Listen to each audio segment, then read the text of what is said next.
नमस्कार मित्रों, अमारी एटीन्यूज चैनल में तमारुं स्वागत है। मित्रों, अत्यारे हालनी सौथी मोटी અને દુઃખદ ખબર સામે આવી રહી છે।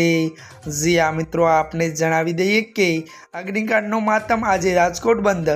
જી આ મિત્રો, વિગતવાર વાત કરીએ તો રાજકોટમાં થયેલા અગ્નિકાંડના પગલે સમગ્ર રાજ્ય આઘાતમાં છે। ત્યારે મિત્રો, ખાસ કરીને જ્યાં આ ઘટના બની છે તે રંગીલા રાજકોટ શહેરમાં માતમ ફેલાયો છે।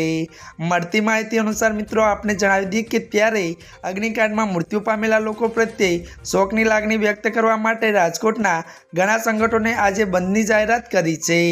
મળતી माहिती अनुसार मित्रों, आपने ये पण जणावी दीए कि त्यारे मित्रों जेना पगले आज एटले के सोमवारे अर्धो दिवस सुधी राजकोट शहर बंद रहेशे। त्यारे तो मित्रों वधु जणावी दीए कि केटलाक विस्तारोमां आखा दिवसनुं बंद रहेशे। जी आ मित्रों, अत्यारनी आ दुखद खबर मळी रही है। त्यारे मित्रों आजना माटे आटलुं ज। अमारी चेनल में नवा होय तो चेनल ने मित्रों लाइक शेर और सब्सक्राइब करी देजो। धन्यवाद।